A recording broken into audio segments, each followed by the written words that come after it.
13.000 anos de história, muita lenda, muita glória. Nessa terra foi plantada, chegaram as embarcações, trazendo santos ladrões, nos tomaram de emboscada, trouxeram histórias bonitas, muitos presentes e fitas, até um Deus ofertaram, outra alma, outra crença, um punhado de doenças, e as nossas terras roubaram. E a Babelão,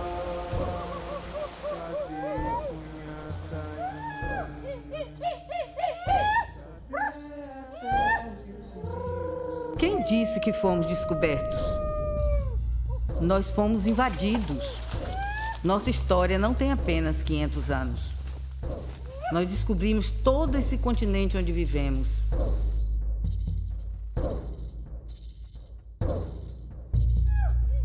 Saímos da floresta e descobrimos a imensidão clara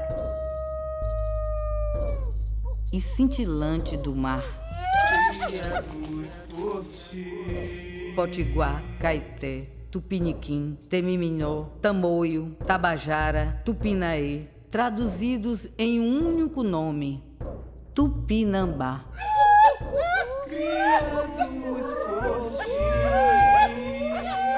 Nós viríamos a constituir a principal matriz indígena do povo brasileiro.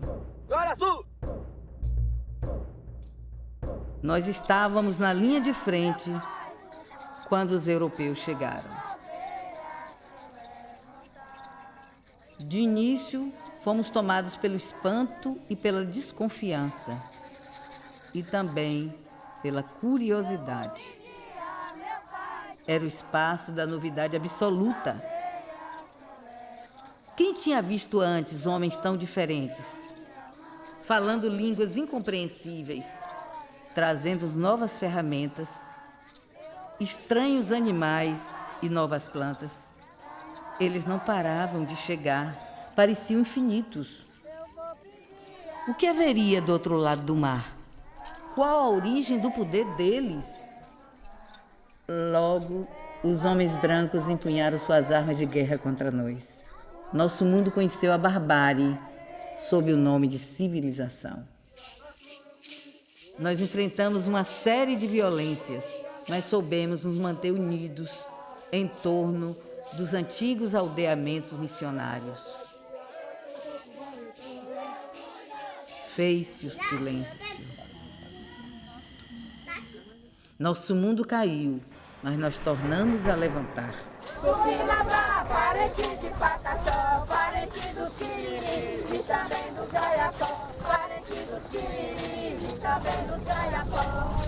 Tupinambá, parente de Pataxó, Tupinambá, parente de Pataxó, parente dos Quiriris e também dos Gaiapó, parente dos Quiriris e também dos Gaiapó. Ninguém chamava indígena, nós éramos conhecidos como caboclo. Primeiro nós andávamos assim, pelas matas, caçando. Nós ia pescando, mariscando, e bebia giroba de mandioca, chamava luar. Índio veio se descobrir agora, de poucos anos. O pessoal que não era caboclo, aí zombava muito, e eu passei muito isso lá. Deixou assim, sabe, marcado. Aqui dentro de Oliveira também tinha uns brancos aí. Rapaz, você tá meio esse caboclo, rapaz. Nós falávamos arrastado, hoje nós estamos falando igual. Café, nós chamávamos. Você bebe café? Arrastado mesmo. Mas por causa do branco, mangando a gente, nós abandonamos. Hoje nós estamos falando português. Os costumes de antigamente não é mais o que isso. Mudou. Hoje a gente está falando, então a terra até pode estar calando, mas os Pinambá estão falando, né?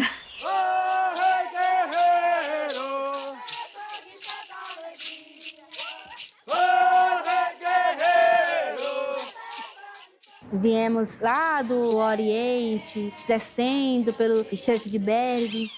Que aldeia é aldeia Tupinambá. E chegamos aqui, né? Atravessamos, chegamos aqui no Brasil.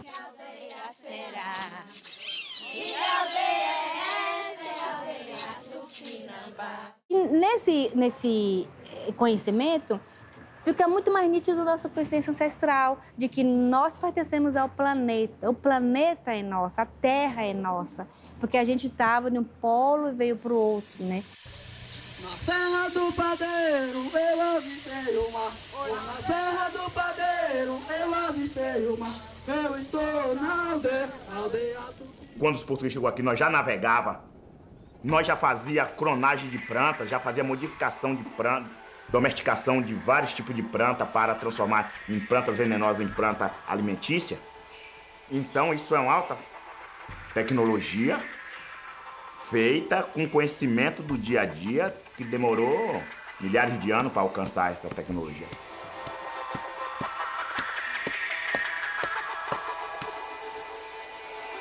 Os Tupinambás se guiavam pelas estrelas, sabia fazer cálculo a longa distância de ação climática, de tudo para saber se deslocar. Então, nós éramos um povo altamente conhecedor e evoluído.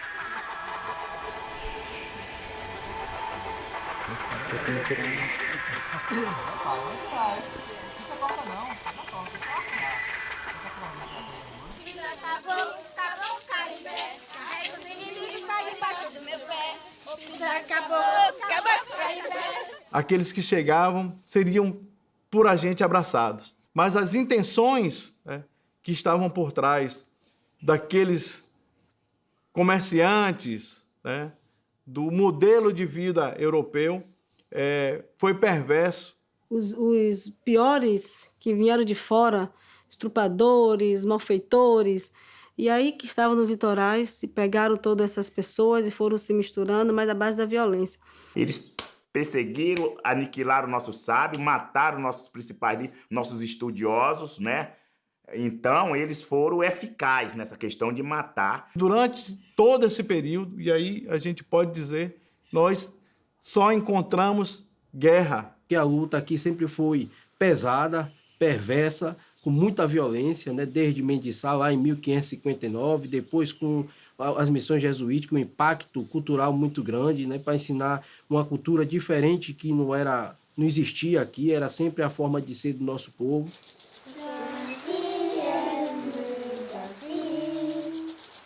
Foram massacrados por carta registrada por Mendiçá, o rei de Portugal, que se mataram enfileirado de corpos, uma légua, 7 quilômetros de corpos. Isso é um dos grandes genocídios dos povos originários e que a gente precisa fazer essa leitura, essa reflexão, para que entenda um pouco como o povo tupinambá resistiu e permaneceu nesse território até hoje.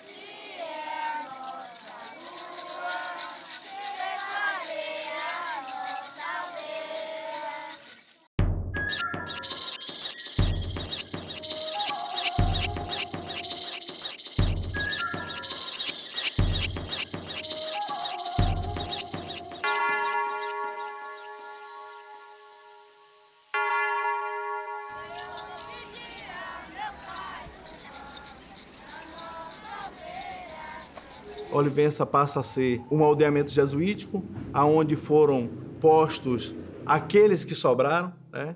Sobraram sempre as crianças e as índias, né? Que muitas vezes tiveram que se relacionar forçosamente com aqueles que chegaram. Falar era muito cuidadoso. Tem o silêncio do medo e tem o silêncio estratégico. A gente tem que reverenciar essas famílias, que mesmo sendo caladas, sem falar, mas ela manteve a resistência tupinambá. Então, quando a gente fala assim, que o nosso silêncio foi estratégico, na verdade, o nosso silêncio foi sagrado. O aldeamento jesuítico, ele foi, para nós, também uma reformulação ancestral para a nossa resistência.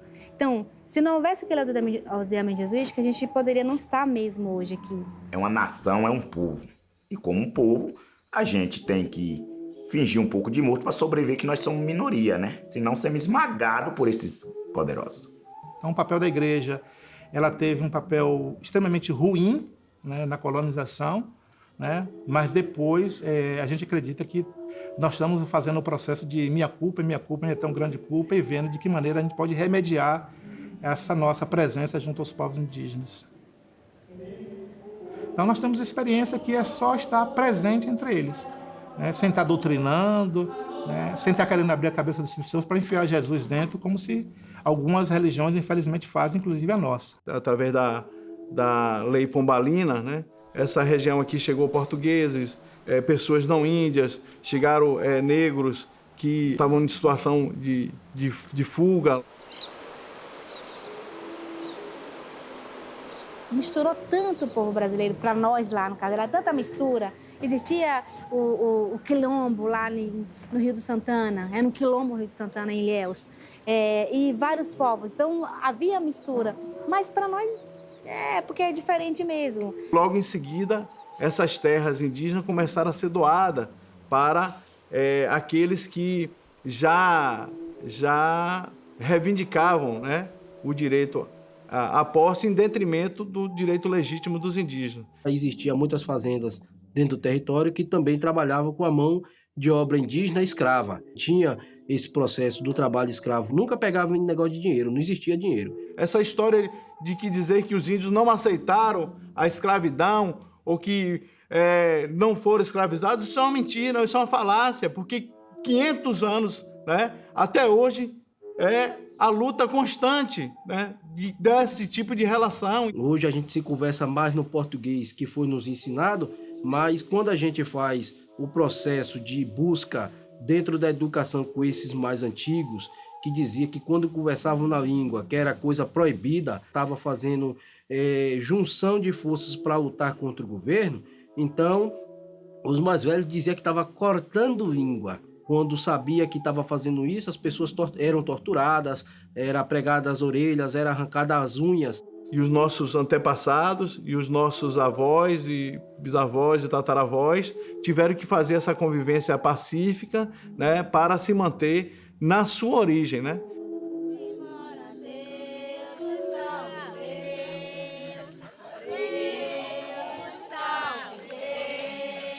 Aí foi chegando as famílias e foram espalhando e foram expulsando os índios de Olivença.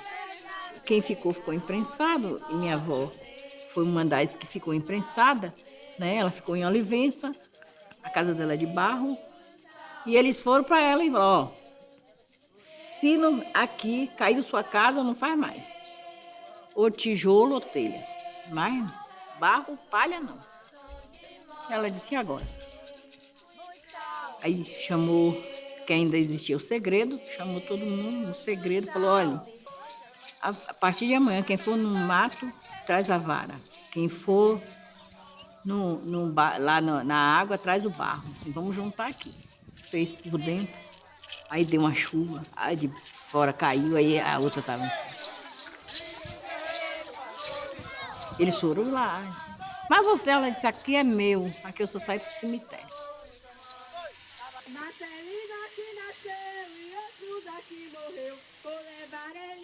Tinha muita floresta nessa região. Aos poucos é que vem aí sendo, né, os não índios vindo com interesse nessa região e começa o processo desde Marcelino, né, aí da década de 26 a 32, começa todo esse processo de perseguição e essas áreas nossas sendo passadas para a mão dos não índios.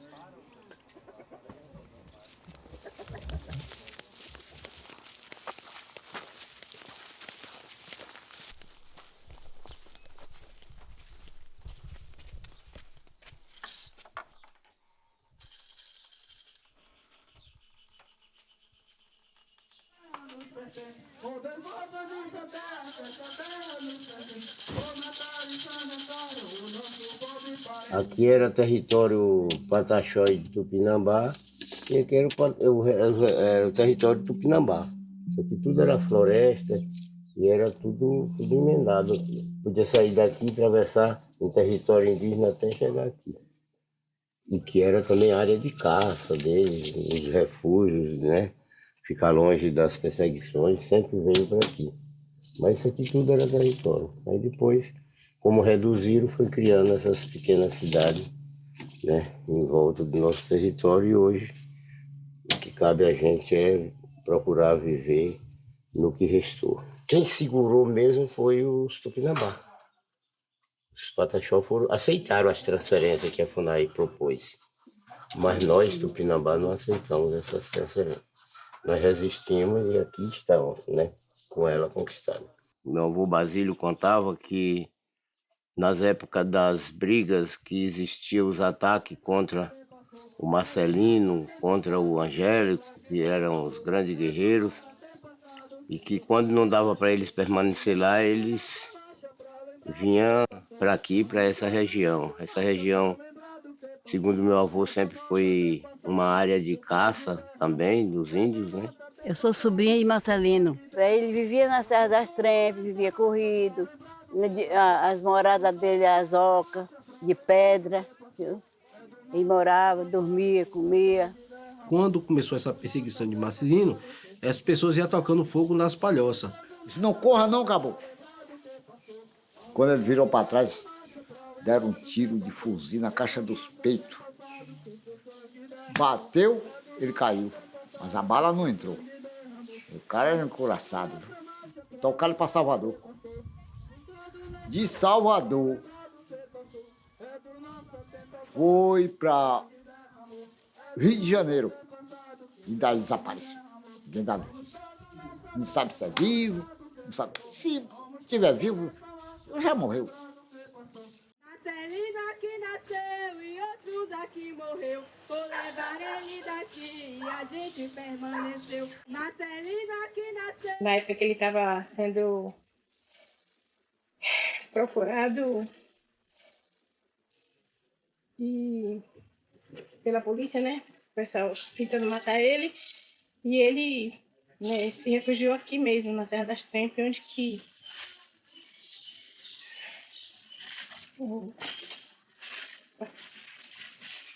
ele conseguiu viver mais tempo, né? Aqui na Serra das Trempes, na nossa terra.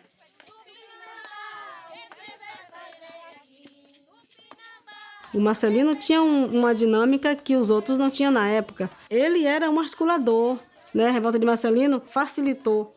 Acabar um pouco mais esse silêncio, dar aquela sacudida, né? Anima o povo.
Eu nunca conhecia Poraci. Eu não conhecia, assim, reuniões, assim, que nem tem hoje. Sim. Não tinha. Depois, em 80, não estou mais lembrado, meu juiz já está se passando. Eu sei que foi em 80 e pouco. O seu Alício foi para Brasília, mas meu pai. Apareceu aqui um rapaz chamado Paulino. Eu digo, seu Alício, vocês estão naquela pecuária, mas vocês têm seus direitos. Aí nós passamos, eu, o Duca Liberato e o Paulino. Aí ele chegou dizendo que ia adiantar o lado, fazer uns caciques, e uns caboclos virar cacique. Aí foi agora que chegou a história de índio. Aí quando eu cheguei lá, o Mário Juruna era o deputado federal, um indião. Eu pensei assim, Mário Juruna, olha, nem conhecia, né? Mas aquilo veio em minha mente. Eu digo, você veio que tribo? O senhor veio. Eu não pude responder nada a ele. Eu não sabia os pais da gente, não dizia, era uma aldeia, mas não dizia que tribo nós era. O senhor veio saber o que aqui? Veio atrás de quê? Nós viemos atrás de remédio, nossas terras e ferramentas para nós trabalhar. E aí disse, olha, você não pode levar nada sem registrar ela, a tribo. Aí eles foram lá, registraram como Pataxó. Aí quando eles chegaram aqui, foram no livro lá, disse, não, vocês ou são Tupinambá ou Tupiniquim.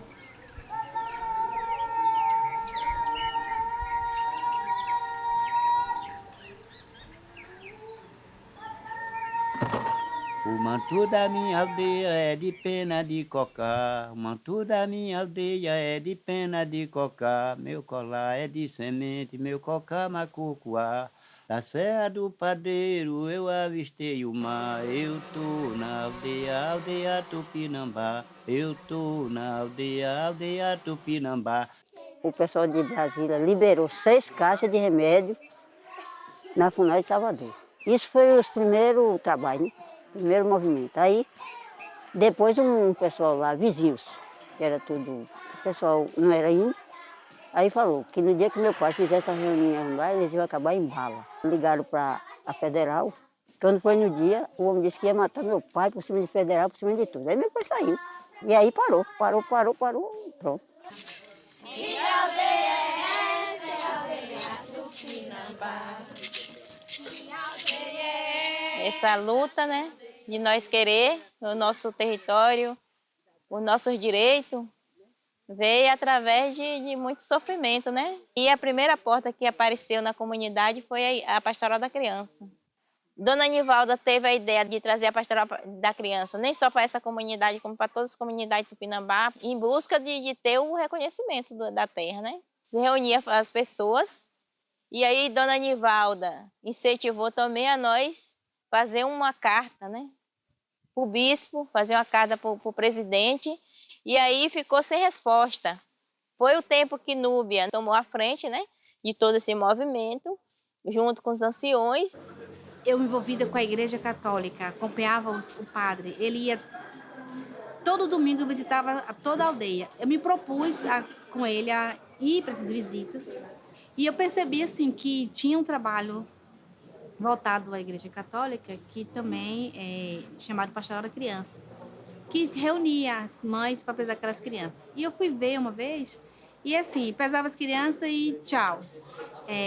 Não tinha momento de conversar sobre nós. Núbia foi assim, uma pessoa essencial dentro do nosso movimento, porque ela que, na verdade, nos ensinou e nos ajudou mesmo com que nós pudéssemos assim nos assumir. Foi a partir dela que a gente começou a caminhar e ver a necessidade das comunidades. Eu sempre soube que era indígena.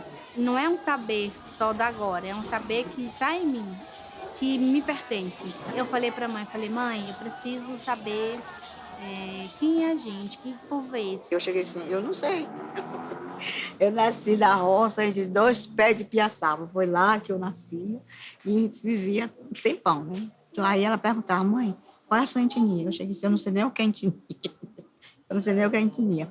Eu, não, mãe, essa é a origem. Eu cheguei assim, menina, eu sou cabocla, né? A minha cara não nega. Né? Todo canto que eu passo, todo mundo sabe que eu sou uma cabocla. Meu avô era caboclo. Então, o caboclo na época considerava o índio, que era aquele nome pejorativo que dava, né? Ou você é caboclo, ou você é pardo, ou você é índio lá do norte, ou você é branco. Então, no Nordeste, às vezes, as pessoas discriminam a gente por conta disso. Discriminam os índios. Você é índia, mas ele não é. Ele tem o cabelo enrolado, e esse tem a pele escura. E como é que é índio? Esse tem a pele branca e não entende o contexto da autoafirmação, né, do pertencimento a um lugar. Espere a nossa existência, nós teremos resistência. Então, mulheres, seguimos em marcha! E aí a gente pegou as nossas histórias, juntou com Núbia, e aí a gente foi para as reuniões participando, e aí a gente diz, nós somos índios também de Olivença. E aí, qual é a etnia? Eu sou tupinambá, meu pai é tupinambá, meu avô tupinambá, essa aldeia é tupinambá. Não é uma coisa que eu achei bonitinho um tupinambá, nem achei bonitinho um tupiniquim, nem achei, não. Nossos anciões estão reafirmando que nós somos tupinambá. Nós somos tupinambá sim, porque os não índios diziam que nós éramos tupiniquins, né? Porque era eles que escreviam. Piniquim é um piniquim desse tamanho. É tupinambá! Tupinambá nós estamos, nós só bota para lascar. Tupinambá já subiu a serra. Tupinambá já desceu a chapada. Tupinambá já tocou boré. Reuniu toda a parentada. Tupinambá já subiu a serra. Tupinambá já desceu a chapada. Tupinambá já tocou boré e reuniu toda a parentada. Eu não posso nem cantar, porque eu sinto muito movimento. Em 2000, a gente reuniu os parentes em Água de Olivença e eu peguei e falei assim, ó, meus parentes, eu preciso que a gente agora diga para o mundo, para o povo brasileiro e para nós mesmos, quem somos nós? Nós somos caboclos de Olivença, e aí foi que o parente ele já não está mais entre nós. Ele veio devagarzinho, chegou no centro da roda, pegou uma burduna e um maracá, e bateu firme, ele tremia, ele bateu essa aldeia Tupinambá.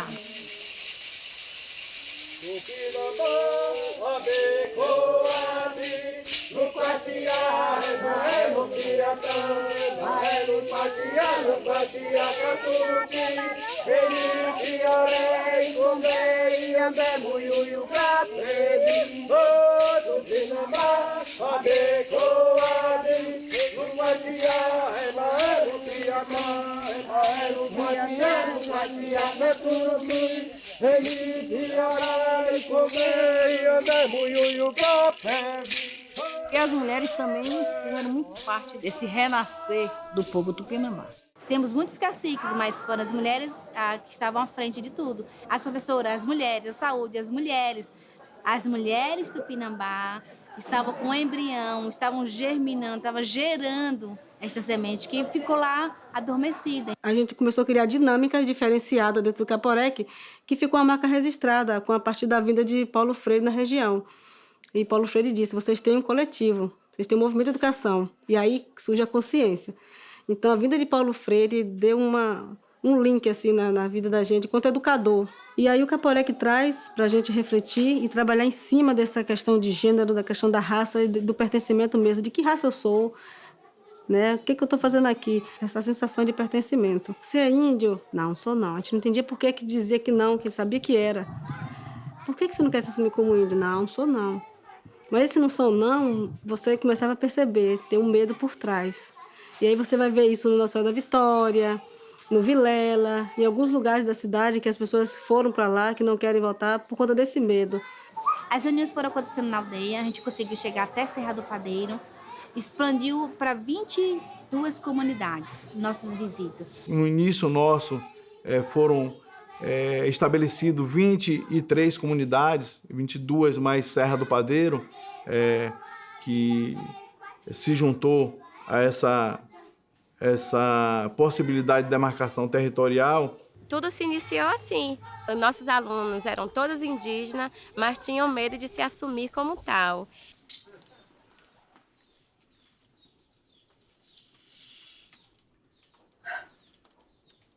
A gente vê hoje uma luta pela educação. Todo o Brasil está movimentado para isso, né? Várias bandeiras, são várias universidades, várias culturas estão falando de educação. Trabalhar num lugar durante anos, simplesmente pela causa.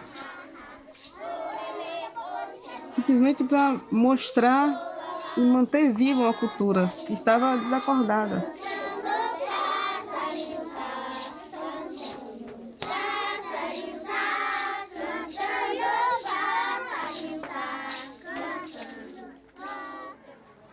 Quando eu comecei a estudar para magistério, então eu tive que planejar aulas e fui pensando nessas aulas que retratavam sempre a gente. Então eu decidi, a partir do curso de pedagogia, voltar para o meu povo, porque eu fiquei pensando, cadê meus parentes que não chegam na universidade, que não chegam nem ao ensino médio? Vieram vários encontros e fomos chamados para ir para um evento, que era um evento indígena que estava pensando os outros 500. Esse pensar os outros 500 fez um movimento dentro de mim e na Pedriza de avançar para reunir os parentes. E nós nos propomos, junto com a formação do Capurec, a fazer reuniões constantes na aldeia. Onde tivesse parente, a gente foi atrás.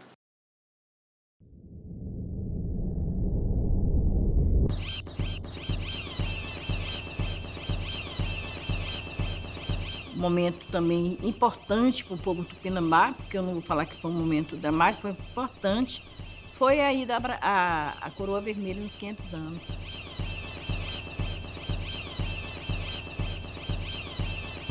E quando a gente entendeu que precisávamos lutar juntos, e que a possibilidade de demarcação do nosso território só poderia vir com essa junção, eles tremeram, e por isso que eles dizem que somos ressurgidos, por isso que eles identificam esse momento, de ebuição e de organização do povo indígena para reivindicar uma coisa que é legítimo e é de direito.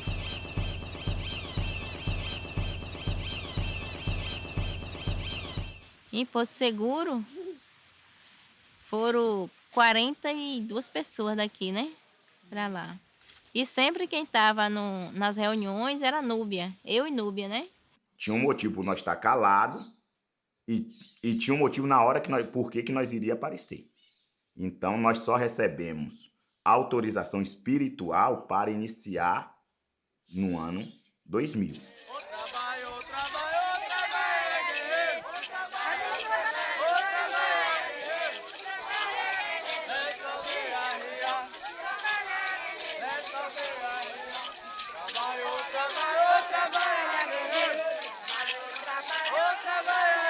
Então a gente teve momentos entre a gente que era emocionante, mas os 500 anos marcou um outro momento histórico de pessoas dizer pra gente assim, mas eu achava que o Tupinambá não existia mais. Falei, realmente, é o que os livros querem que você pense. Todas as bandeiras estavam unidas. Não só o MNU, Movimento Negro de Palmares, mas o movimento do MST, o movimento do MLT, né? Tinha a CPT, né? Tinha a CIMI, tinha outras, mas tinha esse movimento da terra.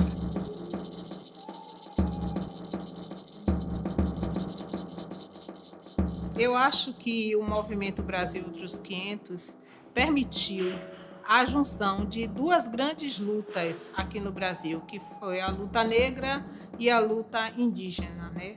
O movimento negro teve o papel fundamental de reunir várias vertentes do movimento social brasileiro, né? E conseguiu unificar diversas lutas em um só lugar, com um só objetivo, que era contestar e destruir o mito do descobrimento. E o MNU assumiu essa pauta política, né? Sabia, né, que era fundamental esse enfrentamento. Ou a gente partia para um enfrentamento real, como poucas vezes se viu nesse país, ou nós seríamos sucumbidos àquela proposta do governo brasileiro de comemorar o colonizador. A construção do Quilombo Palmares em Porto Seguro foi fundamental. Foi um espaço em que as pessoas sabiam para onde se direcionar para a grande batalha que aconteceria no outro dia. A indignação, ela conseguiu contaminar, contagiar as pessoas.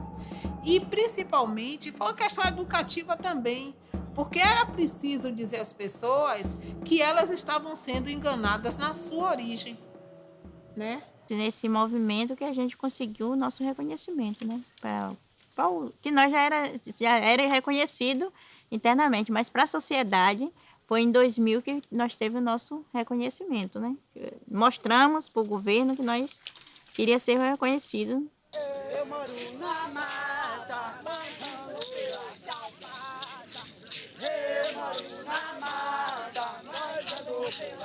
o povo tupinambá, nesse processo de identificação étnica, foi o povo que teve, a gente costuma dizer, a nível de Brasil, foi das etnias que teve a maior facilidade de ser reconhecida, porque a quantidade de documentos, né, contidas, né, nos livros de tombo da igreja, né, deixada pelos jesuítas, foi assim, extremamente muito bom para os tupinambá. Isso foi uma revolução em Olivença, porque a gente pegou muita briga, as pessoas não entendiam, os não índios não entendiam. Por que agora a gente estava reivindicando ser índio, se a gente era só caboclo de Olivença? Esse reconhecimento étnico que dá direito ao território não foi muito bem visto na própria Ilhéus, na própria região nossa, porque o povo lá dizia assim, não existe mais índio aqui. E eles, não, isso não é índio não, bando de baderneiro, de bêbado. Mas todo mundo esquece que uma árvore se corta, mas deixa as raízes, né? Eles fizeram tudo, cortaram as árvores, tocaram o fogo, mas a raiz brotou. E nós somos a raiz. Mas a gente é tupinambá não é por opção, não. É por resistência. A gente nunca esteve fora. Sempre esteve aqui. Mas, de repente, você ressurge, você levanta, você mostra, olha, eu estou aqui. Está dito aí não por a gente, né, mas pelos aqueles que vieram nos atestar. Né? Então está aí dito pelos antropólogos, constituído pela FUNAI, está aí tendo essa relação de interação e de fortalecimento da cultura, porque isso é a partir da Constituição de 88, com a Constituição Cidadã, que abre espaço, né, para que os povos indígenas tenham seu direito garantido na Constituição, no seu artigo 231 e seus parágrafos, né, trouxe de volta, né, esse momento, né, talvez de levante, né, e de resistência do povo para a conquista do seu território. Então, a nossa presença aqui tem uma cronologia. Né? Nós não estamos aqui chegado ontem.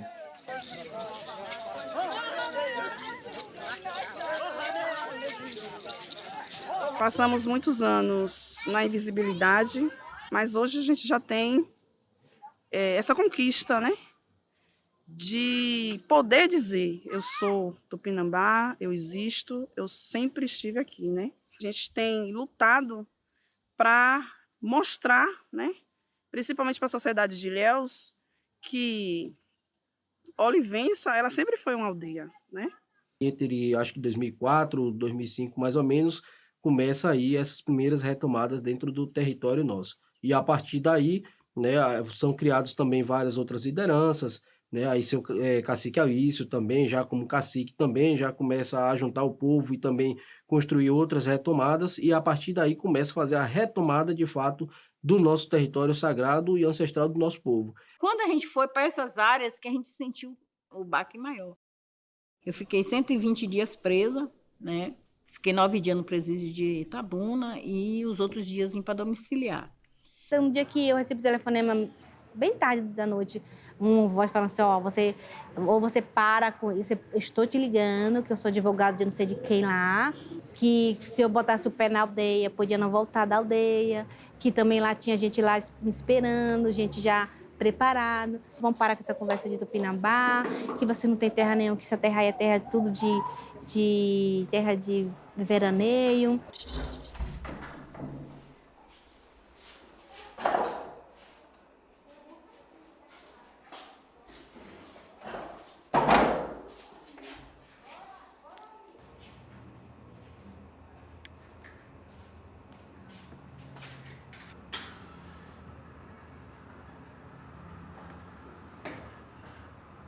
Eu estava grávida do meu filho, aí com o conflito se estendeu, Meu irmão, no mês de fevereiro de 2010, ele foi emboscado aqui em casa e foi preso, levado, né, à noite, em uma prisão arbitrária. E aí, logo depois, eles foram mandados para o presídio máximo de Mossoró. Vou pisar no mole, vou pisar no duro. Vou pisar no mole, vou pisar no duro.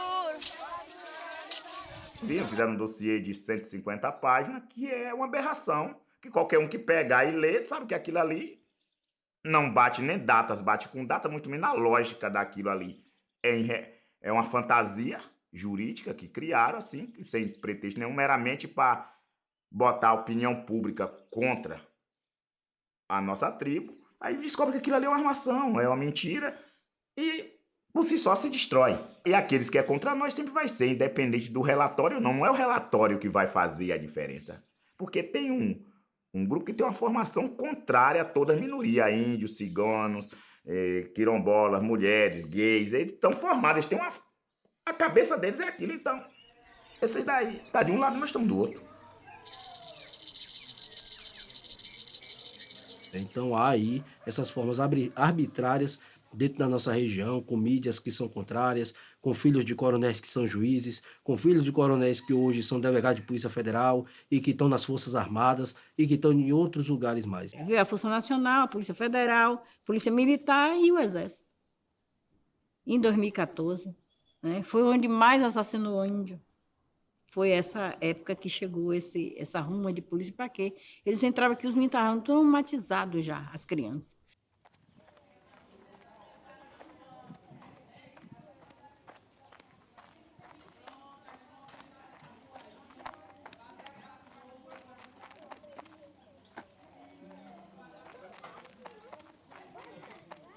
Então, hoje, o povo tupinambá tem seu território delimitado, não tem problema nenhum, né, para que se demarque o território, mas por interesses de pessoas que são interessadas, inclusive, a criar meios de resorts, criar meios de mineradoras, né, dentro do nosso território, não demarcam, porque há interesses políticos dentro desse processo. Ninguém, até o próprio Ministério da Justiça reconhece, tem um vídeo, né, gravado pelo Ministro da Justiça, admitindo isso, né, que não existe mais nenhum impedimento que a Carta Declaratória do Tupinambá seria assinada e até hoje não foi assinada. Qualquer comunidade que eu for ajudar, o meu interesse é deles passar a alegria que eu passei, deles sentir aquela sensação de vitória, assim como eu senti.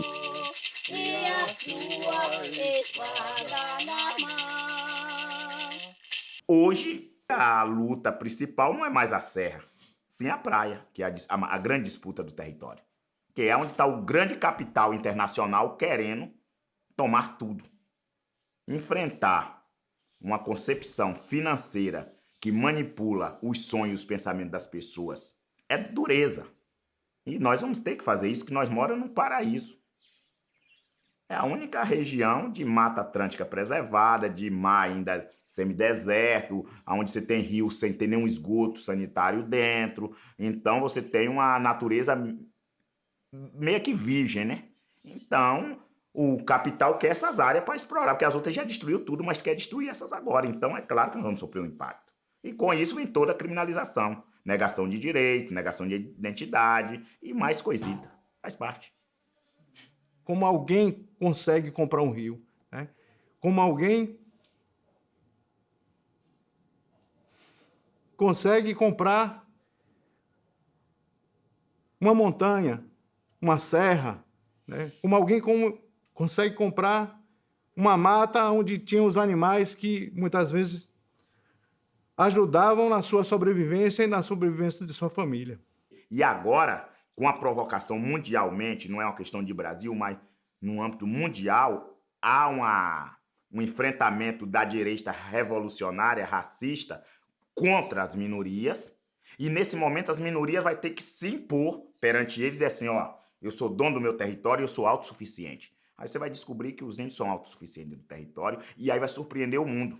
A gente tem necessidade de fechar o círculo do nosso território. Nosso território está muito aberto. entra todo mundo. E essa nossa levante é para desconstruir tudo que uma cultura europeia trouxe, que também os livros do Brasil, escolares, perpetuam, que é de que aqui não existia mais Tupinambá, que aqui as pessoas que moravam aqui eram só selvagens, e manter essa cultura de que índio tem esse lado só selvagem, esse lado só da mata, que não estuda. E o que foi feito aqui no Brasil foi negar a existência das nações indígenas e botar somente na história para ser trabalhado desde novinho nas escolas, foi a questão europeia. Isso é um processo de dominação e que agora nós vamos reverter. A sociedade está madura, suficiente para reescrever os livros e colocar cada coisa em seu cada qual. Nós somos um povo forte, um povo que resistiu a tudo e a todos, né? Hoje eu vou dizer para a sociedade brasileira que nós precisamos da terra demarcada, sim. Não vou falar aqui de educação, de saúde. Para ter tudo isso, a gente precisa da terra demarcada. É a valorização, o respeito, a dignidade e a confiança, né? Que nós, como índios, não ser muito discriminados aqui na sociedade, né? A aldeia me compõe, eu componho a aldeia está em mim, eu estou na aldeia. Para mim é um sentimento só. Que a sociedade em si, as pessoas possam fazer essa busca também dentre, né, os seus familiares, para poder compreender também, né, o seu papel no mundo, né? O que eu, como sociedade brasileira, posso contribuir, né, comigo mesmo, mas também para uma luta de um povo que ainda existe e faz parte de uma discussão da construção do nosso país.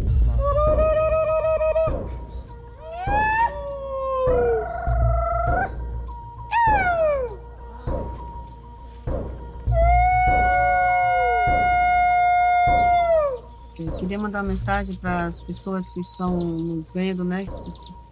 Que possam compreender uma coisa. Se cada um for olhar suas raízes, eles vão encontrar que eles são de origem indígena ou de origem negra. Cabe a ele decidir o que ele vai ser da vida dele. Se ele vai abraçar uma bandeira ou outra, uma causa ou outra, mas sabendo que todas elas vão levar um lugar só, que é a terra, né? A terra é um bem maior, um bem para todos. E queria que as pessoas, quando tivessem essa consciência de que esse país, nessa violência, juntou muitas nações, né? Eu queria que eles olhassem para trás, buscassem essa ancestralidade deles, para saber essas raízes. Só assim eles vão conseguir me compreender. Porque no dia que cada um buscar suas raízes, vai compreender que ele, ou ele é índio, ou ele é negro, ele não pode me discriminar. E que ele pode olhar para mim como se fosse um espelho. Eu queria muito ainda poder que esse país pudesse se olhar no outro e se reconhecer no outro. A maioria dos brasileiros é indígena o bastante para dizer que está aqui há milênios.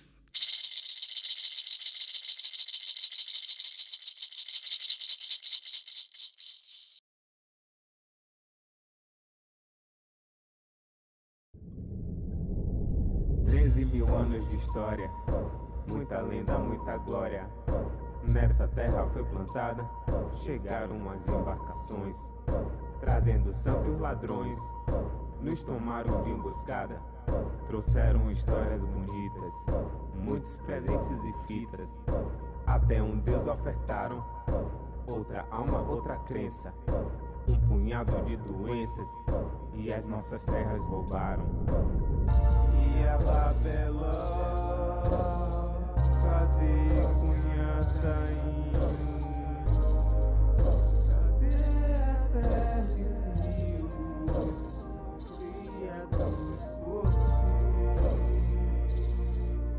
Cadê a terra e os rios, criados por ti? Essa terra tinha dono, tinha uma grande nação, descoberta para os brancos, para o nosso povo invasão. Aqui não tinha divisa, não tinha cerco picada, nossa riqueza partilha, não se acumulava nada. Aqui não tinha amanhã, hoje tudo garantia. Quem pratica a igualdade não precisa de utopia. E a Babelô, cadê Cunhataim?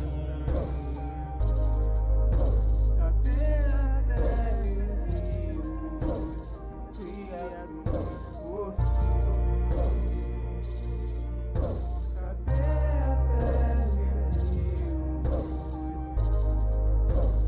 criados por ti?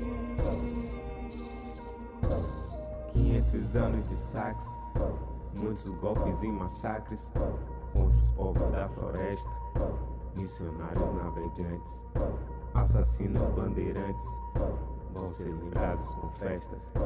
A história verdadeira, os europeus não contaram, seu progresso imperialista, muitas nações dizimaram, mataram nossa cultura, nosso povo e a floresta. Garimpeiros, fazendeiros, correndo atrás de dinheiro, querem matar o que ainda